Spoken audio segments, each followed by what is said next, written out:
Hello everyone. कैसे हैं? मैं आशा करता हूं कि आप लोग ठीक होंगे और हमारे इस चैनल नॉलेज पॉइंट पर आपका स्वागत है। तो चलिए आज हम सॉल्व करने वाले हैं एनसीईआरटी बुक के प्रश्नवाली 1.2 के सभी प्रश्नों को। कितना एक्सरसाइज 1.2 के सभी प्रश्न को हम हल करने वाले हैं। तो आप लोग शुरू से इस वीडियो के शुरू से अंतिम तक बने रहें और इस वीडियो से कुछ लाभ उठाएं। तो इसके फर्स्ट क्वेश्चन में है 1.2 के 1.2 के कि निम्नलिखित संख्याओं के अभाज्य गुणनखंड के गुणनफल के रूप में व्यक्त कीजिए। तो पहला क्वेश्चन है 140। पहला क्वेश्चन है 140। पहला क्वेश्चन 140, दूसरा क्वेश्चन 156, तीसरा 3825, चौथा 5005, चौथा पांचवा है 7429 यानी 7429। तो पहला क्वेश्चन है 140। तो चलिए 140 का अभाज्य गुणनखंड विधि द्वारा हल करके दिखाते हैं।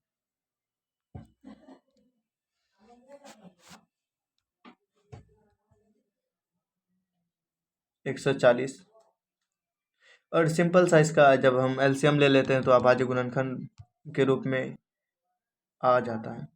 तो इसका एलसीएम ले लेते हैं। तो आप लोग को एलसीएम लेने के लिए आपके गुरुजी सिखाए ही होंगे, तो हम भी लेके दिखा देते हैं। तो सबसे पहले इसमें कोशिश किया जाता है कि 2 से कटाए, फिर 3 से, फिर 4 से, यानी कि स्मॉल से बिग। किससे? स्मॉल से बिग यानी छोटा से बड़ा। पहले छोटा संख्या से कटाने का कोशिश करना है, फिर तब देखना है कि इससे बड़ा संख्या, फिर इससे बड़ा संख्या, फिर इससे बड़ा संख्या, इससे बड़ा संख्या। तो पहले हम 2 से कटाए और ये चूँकि 2 से कटने योग्य था, तो चलिए 2 से कटा देते हैं। तो 2 से कटाने के बाद 70 आ जाता है। फिर 2 से कटाए 35। फिर अब देख रहे हैं कि ये 2 से कटने वाला नहीं है। फिर 3 से भी नहीं कटने वाला, डायरेक्ट 5 से कटेगा। तो इसका कर देते हैं तो 7। तो इसका अभाज्य गुणनखंड हो जाएगा।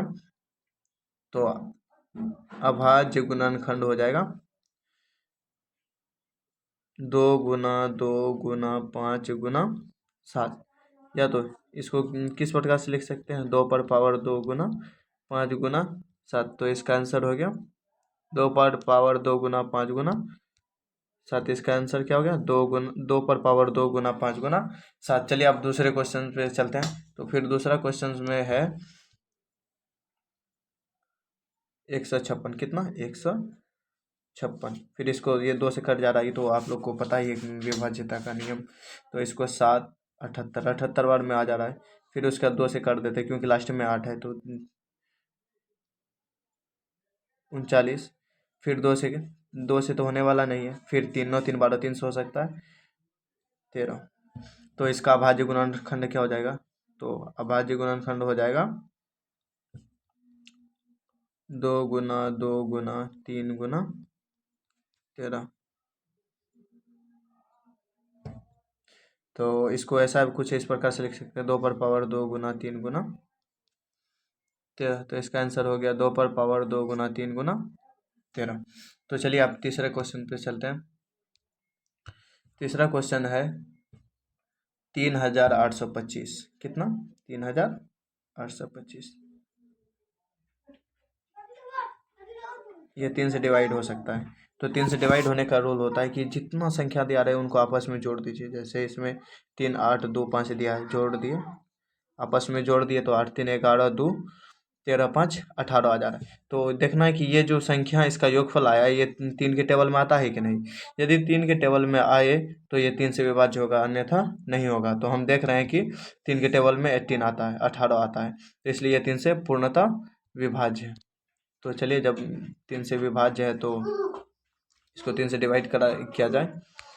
तो 3 से डिवाइड करते हैं तो इसका कुछ ही इस प्रकार रिजल्ट आएगा 1275 है। फिर इसमें वही प्रोड्यूसर्स द्वारा, तो 1 2 कितना हो गया 3 7 10 5 15। फिर ये भी 3 से विभाज्य है क्योंकि 15 3 के टेबल में आता है, 3 चौके 12।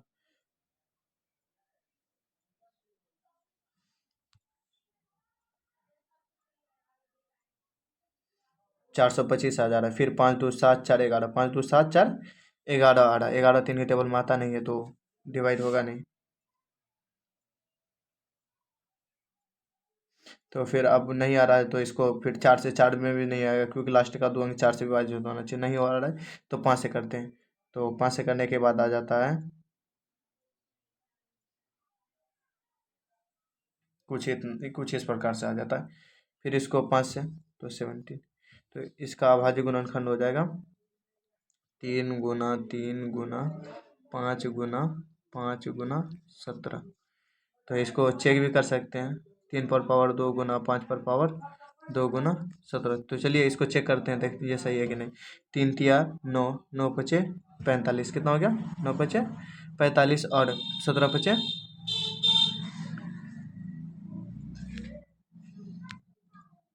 तो इसको 17 से फिर गुना कर दे, 17 × 5 कुछ इस प्रकार हो जाता है।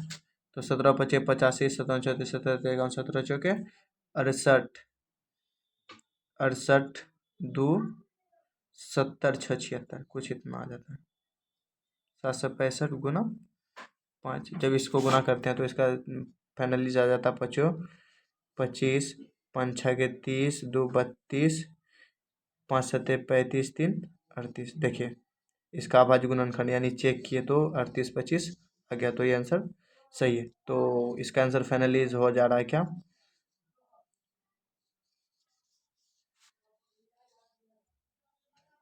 तो इसका फाइनली आंसर है 3 पर पावर 2 गुना 5 पर पावर 2 गुना 17। तो चलिए अब चलते हैं नेक्स्ट क्वेश्चंस की ओर। तो दूसरा क्वेश्चन है चौथा नंबर। फिर चौथा नंबर में दिया हुआ है कितना 5005, 5005। तो ये तो डायरेक्ट पता चल रहा है कि 5 से ही डिवाइड होगा, 5 5 10, 3 से तो होगा नहीं, तो 5 से कर देते हैं, इतना हो गया। फिर ये 7 से डिवाइड होगा,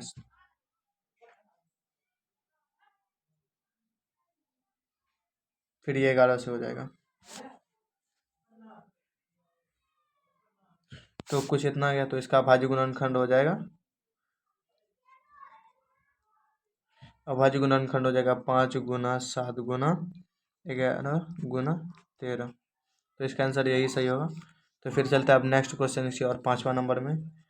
पाँचवा नंबर क्वेश्चन में कह रहा है 7429। तो इसका भी ले लेते हैं। तो ये 2 से होने वाला नहीं है, 9 2 11 4 15 7 22, 7 4 11, 7 4 11 2 13, 13 9 22। तो ये 3 से भी नहीं होगा। तो जब 3 से नहीं हो रहा है तो ये 2 3 4 5 से तो डिवाइड होने वाला है नहीं। तो ये डिवाइड होने वाला है कितना से, तो ये डायरेक्ट 17 से डिवाइड यानी 17 से डिवाइड हो रहा है। जब इसको 17 से डिवाइड करते हैं तो आ जाता है 17 चौके 68, फिर 17 दिया, फिर 17 7, तो कुछ इतना आ जाता है 437। फिर ये 437 भी 7 3 10 4 14, ये भी 3 से नहीं होने वाला, नहीं 6 नहीं 9। तो ये डायरेक्ट कितना से 19 से हो रहा है, 19 से जब करते हैं तो 23 आ जाता है। तो ये 23 किसी कोई टेबल में आता नहीं है, तो इसका अभाज्य गुणनखंड हो जाएगा, इसका अभाज्य गुणनखंड हो जाएगा 17 गुना 19 गुना 23। कितना हो जाएगा 17 गुना 19 गुना 23। तो इसका आंसर ये हो गया। फिर चलते हैं अब नेक्स्ट क्वेश्चन की ओर। तो दूसरा नंबर क्वेश्चन की ओर, कितना नंबर क्वेश्चन की ओर, तो दूसरा नंबर क्वेश्चन की ओर। तो दूसरा नंबर क्वेश्चन ये रहा। तो दूसरा क्वेश्चन नंबर में है कि पूर्णांकों के निम्नलिखित युग्मों के एचसीएफ और एलसीएम ज्ञात करें तथा इसकी जांच करें। संख्या का गुणनफल बराबर एचसीएफ इंटू एलसीएम है या नहीं, इसका चेक करना है कि ये दोनों का एलसीएम संख्या का गुणनफल और एचसीएफ इंटू एलसीएम के बराबर है कि नहीं। तो चलिए, तो अब इसका पहले इन संख्या का एचसीएफ एलसीएम निकाल लेते हैं, फिर उसका चेक करना है। तो इसका 1 नंबर क्वेश्चन में है 26 और 91। तो इसका अभाज्य गुणनखंड विधि द्वारा आसान होता है, तो अभाज्य गुणनखंड विधि द्वारा इसको डिवाइड कर देते हैं। अब इससे अधिक कुछ होने वाला नहीं है। अब फिर है 91, ये 7 के टेबल में आता है, वो भी 13 बार। अब इससे कुछ होने वाला नहीं। उसके बाद ये 26 को क्या लिख सकते हैं, 2 गुना 13, और उसके बाद 91 को लिख सकते हैं 7 गुना 13। तो इसका एचसीएफ का रूल्स होता है कि जो दोनों में कॉमन वो एचसीएफ निकलेगा। तो दोनों में कॉमन क्या है, तो ये दोनों में 13 कॉमन है, तो इसका एचसीएफ 13 हो गया।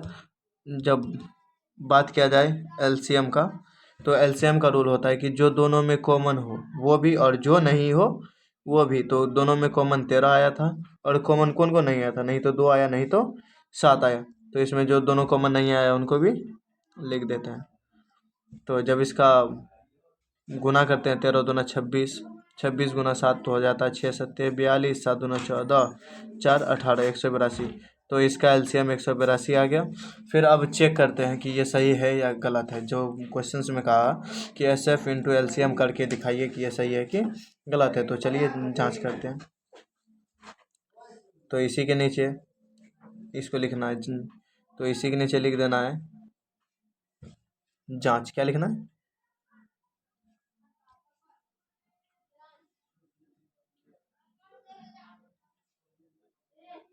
जांच।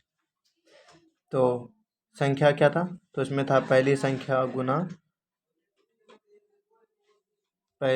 गुना दूसरी संख्या बराबर H C F into L C M. तो हमारे पास सब कुछ है, तो इसको करते हैं। तो पहली संख्या है 26, फिर दूसरी संख्या है 91 बराबर 13 गुना 182। तो चलिए इसका गुना करते हैं। 26 गुना 91 बराबर होता है 26 गुना 91 बराबर हो जाता है 2366। फिर अब 13 से इसको गुना करते हैं। 13 दूना 26, 13 छः 78, 13 अट्ठे 104 दो 6। तो जब इसको 13 अट्ठे 104 आता है, और इसका 2 हासिल बचा था 104 दो 106, 13 कम 13 10 23। तो इससे क्या पता चला कि ये हिसाब सही है, और ये जांच में लिख देना। तो इसका एच सी एफ बराबर 13 हो गया और एल सी एम बराबर 182। जांच करने के बाद दोनों इक्वल आ गया, तो इससे पता चलता है कि यह क्वेश्चन सही है। तो आप चलते हैं दूसरा क्वेश्चन की ओर। तो दूसरा क्वेश्चन में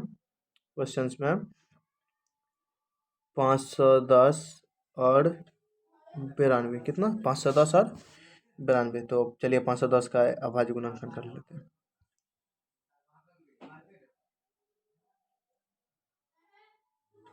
255, 5 5 10 2 12 300 हो जाता है। 321 3 अट्ठे 24 3 पचे 15 5।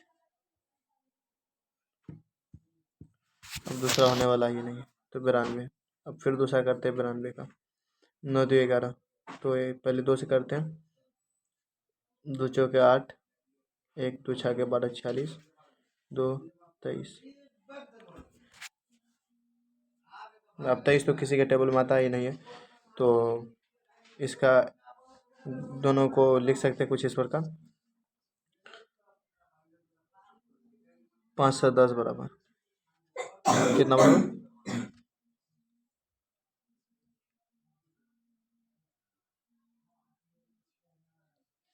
कितना है 5 से 10 बराबर हो जाएगा। 5 से 10 बराबर लिख सकते हैं 2 गुना 3 गुना 5 गुना 17। 2 गुना 3 गुना 5 गुना 17। फिर 92 बराबर लिख सकते हैं 2 गुना 2 गुना 23। तो एच सी एफ जो को दोनों में कॉमन मिलता है वो हो जाता है, और एलसीएम जो दोनों में नहीं मिलता है और जो मिलता है वो दोनों में का गुणनफल। तो इसमें दोनों दोनों में गुणनफल कॉमन मिल रहा है, 2 और 2, और दूसरा कुछ मिल नहीं रहा, नहीं मिल रहा है। तो इसका एच सी एफ 2 हो गया, और एलसीएम जो मिला वो, और जो नहीं मिला बाकी बाद उनको भी उतार देना है। तो इधर क्या नहीं मिला, 3 गुना 5 गुना 17, 3 गुना 5, फिर 5 गुना 17, इधर 2 गुना 23। इसका एलसीएम यूज, तो ऐसे बराबर हो गया। जब इसको हम गुना करते हैं तो इसका आंसर कितना आ जाता है,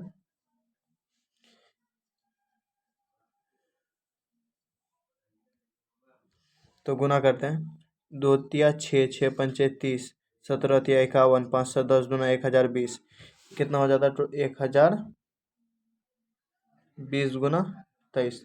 23 को जब 0 से गुना करेंगे तो 0, फिर 23 दूना 46। कितना होता है? 23 दूना 46, फिर 23 एकम 23। इसका एलसीएम इतना निकल गया और एचसीएफ उतना। तो इसको चेक करना है। एचसीएफ इंटू एलसीएम बराबर पहली संख्या गुना दूसरी संख्या।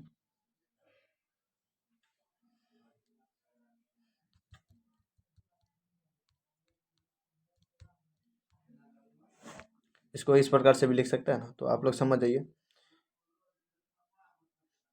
फर्स्ट संख्या गुना सेकेंड संख्या बराबर एच सी एफ गुना एल सी एफ।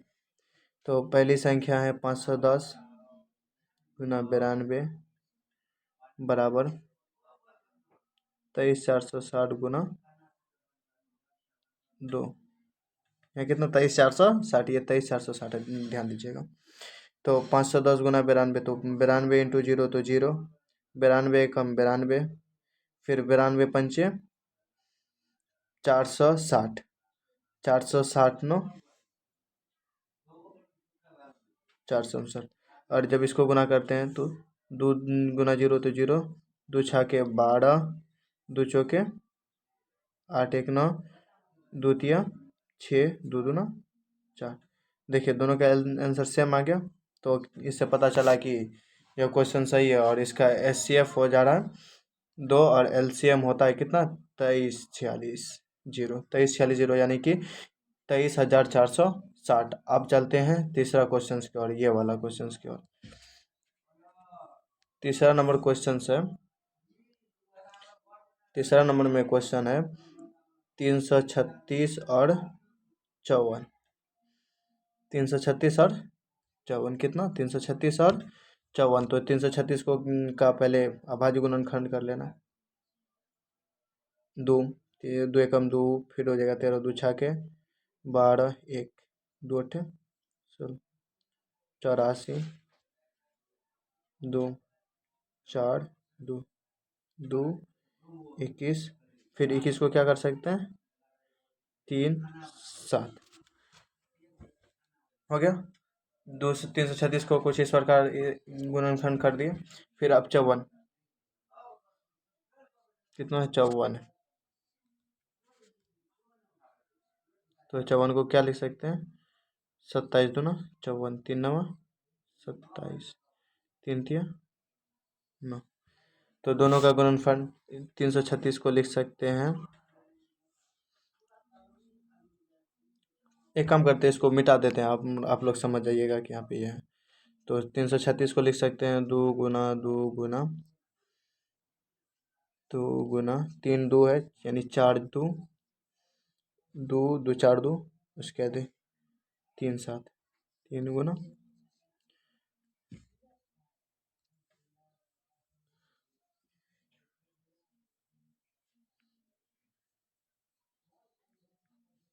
336 को यहाँ पूरा फ्रेश करके लिख देते हैं।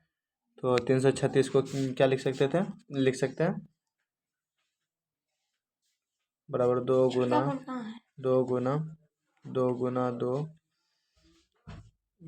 3 गुना 7 लिख सकते हैं इसको।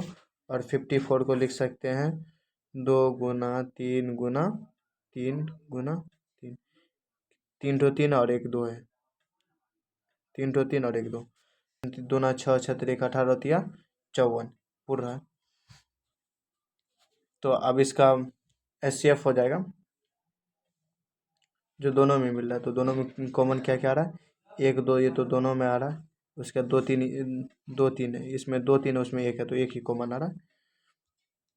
1 3 इसमें कॉमन आ रहा है, 1 3 इसमें। अब दूसरा चीज़ आ नहीं रहा, तो 2 गुना 3 एलसीएम बराबर 6 हो गया।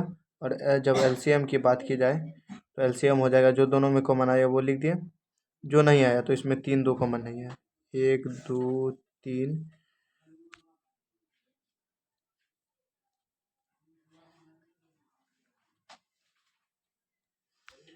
कितना? 3 2 कॉमन नहीं है, तो 1 लिख दिए। 2 3। फिर उसके बाद 7 गुना 3 गुना 3, तो इसको लिख सकते हैं 2 दूना 6, 6 दूना 12, दूना 24, दूना 48, 48, 3 सत्ते 21, 21, 3 सत्ते 21, 21 दिया 21 दिया 63, आता है 3024, 3024, 48। तो इसका एलसीएम कितना निकल गया? 3024। तो अब इसको क्या करते हैं, चेक करते हैं। तो चेक करने का रूल्स अभी बताए थे और उसके बाद क्वेश्चन में दिया भी हुआ है। तो चेक करने का रूल होता है जांच। तो जांच दे के लिखेंगे पहली संख्या यानी फर्स्ट नंबर, फर्स्ट संख्या गुना सेकंड संख्या बराबर एचसीएफ इंटू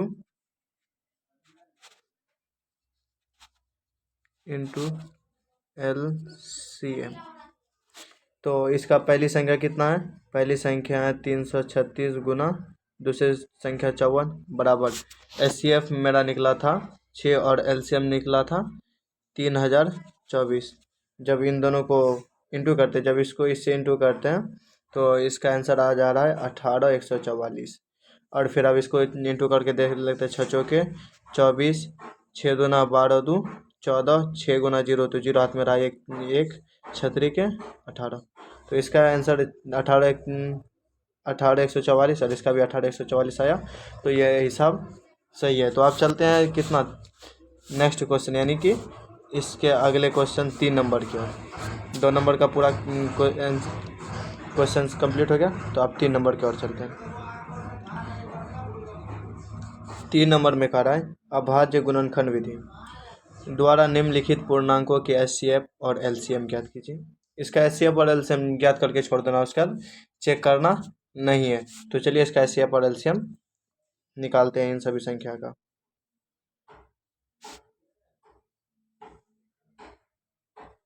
तो इसका सिर्फ एचसीएफ और एलसीएम निकालना है, तो ज़्यादा कोई हार्ड नहीं है।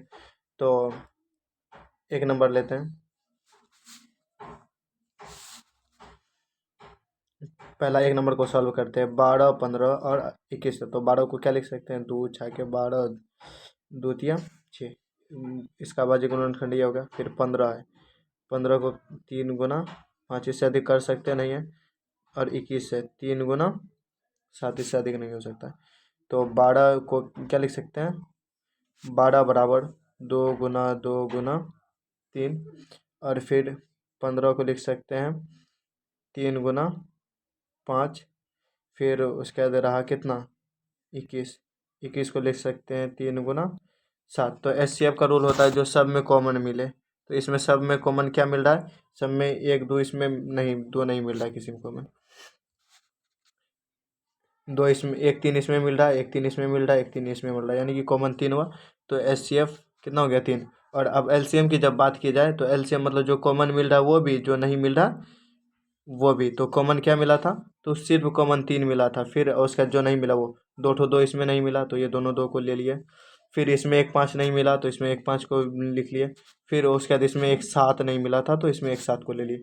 जब सबको गुना करते हैं तो निकल जाता है 3 दूना 6, 6 दूना 12, 5 60, 6 7 42, यानी कि 420।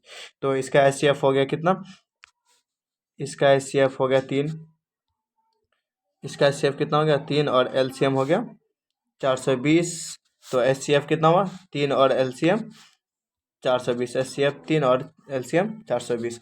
अब चलते हैं नेक्स्ट क्वेश्चन यानी कि दूसरा की ओर। तो दूसरा नंबर में भी कुछ नहीं है, दूसरा नंबर में भी वही बात है। तो दूसरा नंबर में 17 दिया है, तो 17 को कुछ कर नहीं सकते, 17 कोई टेबल में आता ही नहीं है। तो 17 को क्या लिख सकते, सिर्फ 17 ऐसे ही रहने देंगे। तो 17 को लिख सकते हैं 17 गुना 1 1, 17, इसका एचसीएफ कुछ हो ही नहीं सकता, तो ऐसे फिर भी लिख दिया। फिर उसके बाद फिर 23 है, 23 का भी कुछ हो नहीं सकता है। फिर 29, 29 का भी कुछ होता नहीं है। तो क्या कर सकते हैं इसको, जब किसी इसमें कुछ कॉमन मिल नहीं रहा है तो इसमें 17 को कुछ इस प्रकार से लिख सकते हैं 17 गुना 1। फिर 23 है, तो 23 को लिख सकते हैं 23 गुना 1। और 29 है, 29 को भी लिख सकते हैं 29 गुना 1।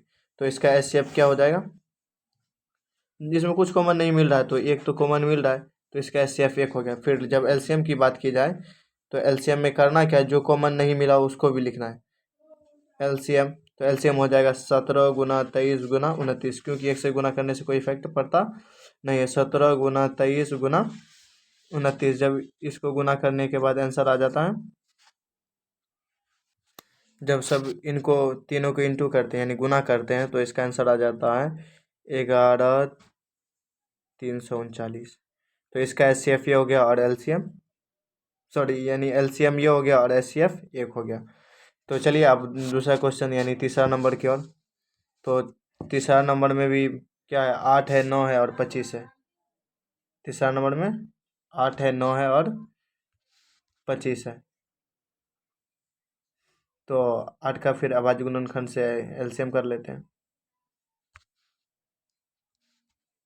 2 चौके 8, फिर 2 दूना 4, फिर 9 है, 9 को ज़्यादा कुछ नहीं, 3 गुना 3, फिर 25, 25 को लिख सकते हैं 5 गुना 5, ये 2 है, हाँ 25। फिर उसके बाद ये 8 बराबर क्या लिख सकते हैं, 2 गुना 2 गुना 2, और 9 गुना 9 बराबर लिख सकते हैं 3 गुना 3, और लिख सकते हैं 5, 25 बराबर 5 गुना 5। इसमें हमको लग रहा है कॉमन कोई नहीं मिला, और इसमें कॉमन कुछ नहीं मिला तो HCF क्या 1, कुछ नहीं है तो इसमें 1 इंटू करेंगे तो कोई इफेक्ट पड़ने वाला है नहीं।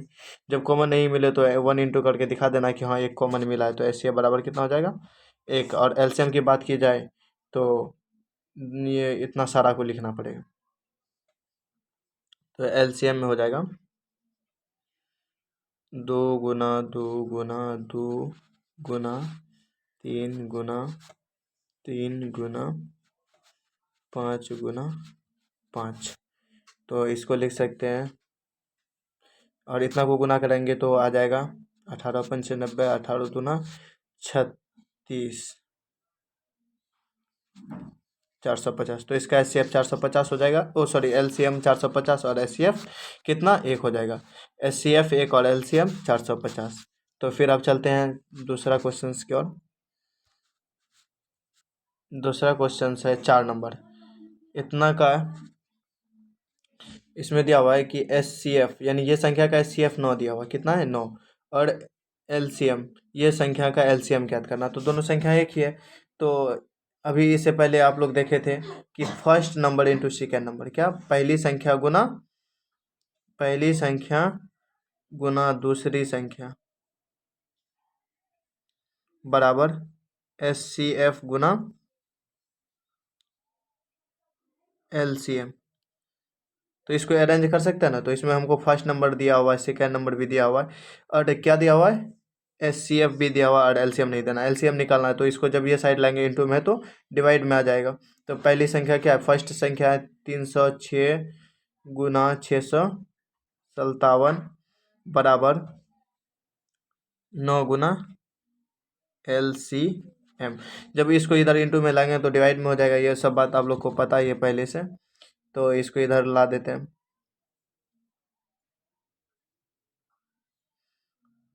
657/9 बराबर LCM या LCM बराबर इतना।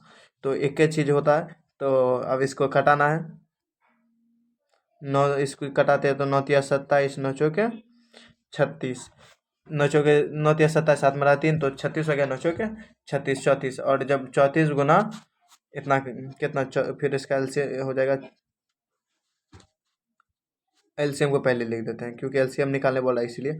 LCM बराबर हो जाएगा 34 गुना 657। जब इसको गुना करते हैं तो आंसर आ जाता है 22,338। तो इसका LCM इतना हो गया। तो अब चलते हैं 5वां नंबर क्वेश्चन की ओर। तो 5वां नंबर क्वेश्चन में क्या है,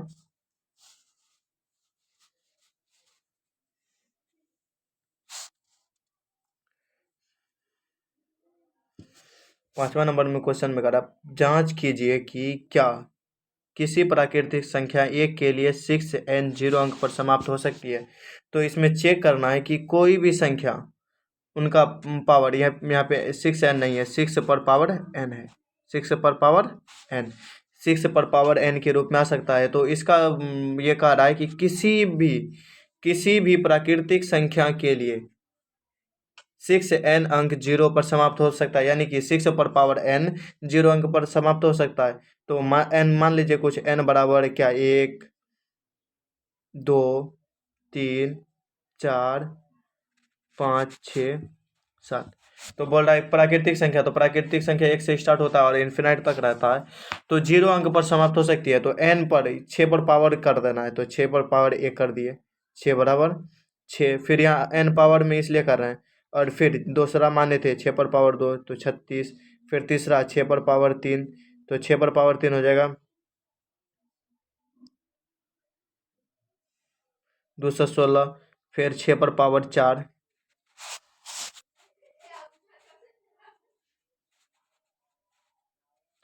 इतना 12 से 96 हो जाएगा। फिर 6 पर पावर 5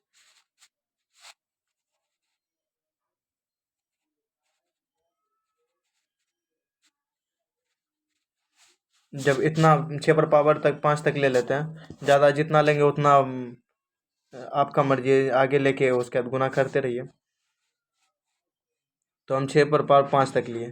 तो क्वेश्चन का रहा है कि जब इसका पावर करते हैं, यानी कि n को जब पावर में रखते हैं तो इसके इकाई अंक यानी इंड में, यानी कि लास्ट वाला संख्या, जैसे इसका 6, इसका भी 6, इसका भी 6, इसका भी 6, इसका भी 6, यहाँ पे लास्ट संख्या किसी का 0 आता है या सब संख्या 0 आता है। तो इसमें पता चला है कि नहीं, 0 नहीं आ रहा है, सबका कितना आ रहा है, 6। तो अब नीचे लिख देना है, इससे इससे यह साबित होता है, यह साबित साबित होता है कि कोई भी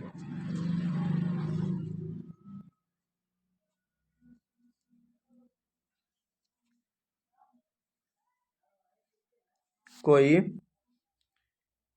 भी प्राकृतिक संख्या 6 पर पावर n अंक 0 पर समाप्त नहीं हो सकता है।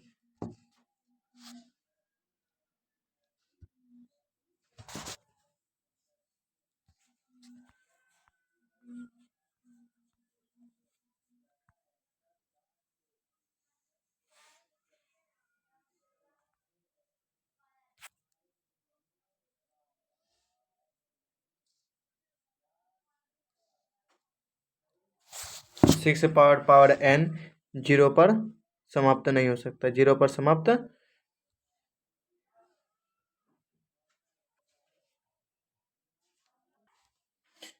तो इसको फिर हम मिटा देते हैं, फिर उसके बाद लिख लीजिए। तो नीचे में ये इतना लिखना है कि इससे यह साबित होता है, इससे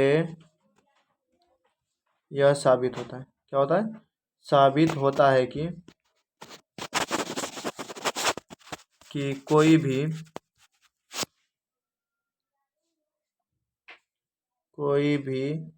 प्राकृतिक संख्या 6 पर पावर n के लिए 0 पर समाप्त नहीं हो सकता है। लेकिन अगर से 6 दिया रहता कि 6 पर समाप्त होता तो इसका आंसर हाँ होता है, क्योंकि सबके लास्ट में 6 6 6 6 6 आ रहा था। तो अब चलते हैं दूसरा क्वेश्चन में। तो अब ये दूसरा क्वेश्चन में व्याख्या कीजिए। इसमें कह रहा है व्याख्या कीजिए कि इतना इतना भाज्य क्यों है। तो भाज्य का नियम होता है जब पूरा पूरा डिवाइड हो जाता है तो भाज्य है, जब डिवाइड नहीं होता है तो भाज्य नहीं है। तो अब इसमें व्याख्या करना है, तो पहले इसको क्या करना है, इसको लिख के जोड़ लेना है, इसको इंक्लूड कर लेना है, यानी कि जोड़ लेना। तो भाज्य का पता करने के लिए तो इसको कुछ इस प्रकार से लिखना पड़ेगा। बड़ा संख्या जो होगा उसको ऊपर लिखेंगे और जो छोटा संख्या होगा उसको नीचे। तो बड़ा ये लग रहा है, ये वाला बड़ा लग रहा है, तो इसको ऊपर लिखेंगे। 5 गुना 4 गुना 3 गुना 2 गुना 1 जो 5 बट्टे 7 गुना 11 गुना 13 जो 13। तो इसका गुना कर लीजिए। जब 7 गुना 7 गुना सॉरी 7 गुना 6 गुना 5 गुना 4 गुना 3 गुना 2 गुना 1 करते हैं तो कितना आ जाता है? 5040।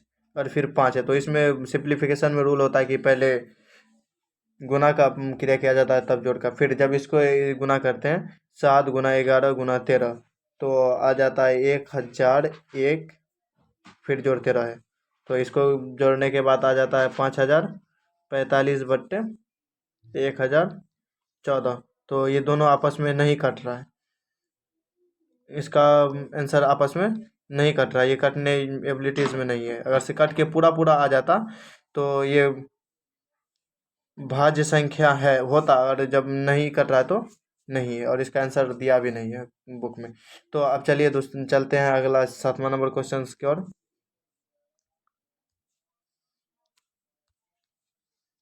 7वां नंबर में कह रहा है किसी खेल के मैदान के चारों ओर वृत्ताकार पथ पथ है।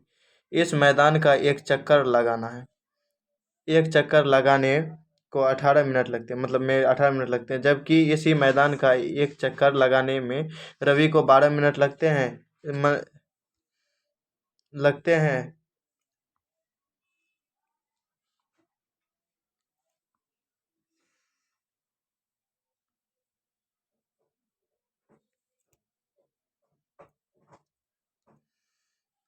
12 मिनट लगते हैं। मान लीजिए कि वे दोनों एक ही स्थान से एक ही समय प्रारंभ करते हैं, एक ही दिशा में चलते हैं, कितने देर बाद पुनः वह मिलेंगे? तो रवि को कितना मिनट लगता है? 12 मिनट, और उसके बाद सोनिया को 18 मिनट। तो चलिए अब इसको सॉल्व करते हैं।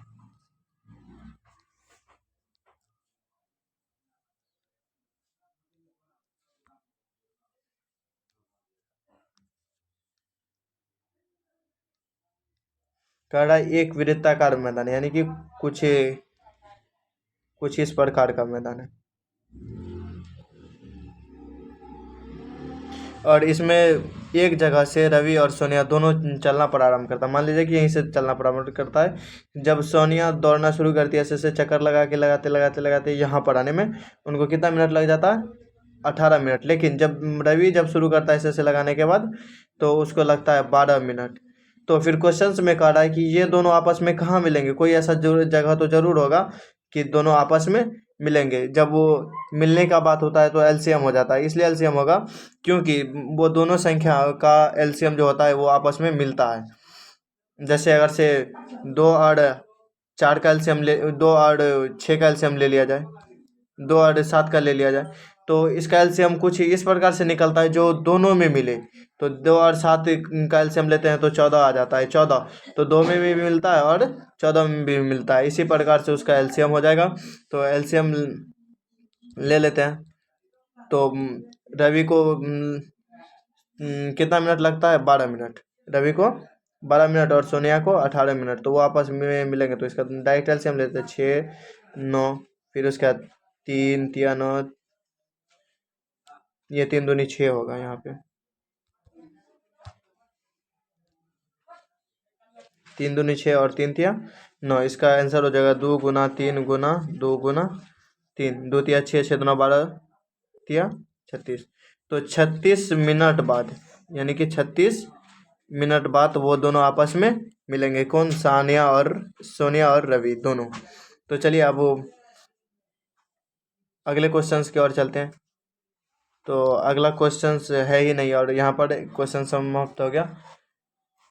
तो आशा करते हैं कि आप लोगों को समझ में आया होगा, और इस चैनल को नॉलेज पॉइंट को सब्सक्राइब कर ले ताकि हम कोई वीडियोस दे तो आप लोगों को पता चलते रहे। तो इस वीडियो में आप लोगों का शुरू से लेकर अंतिम तक बने रहने के लिए धन्यवाद। तो फिर मिलेंगे अब अगले अगले एक्सरसाइज में फिर मिलेंगे।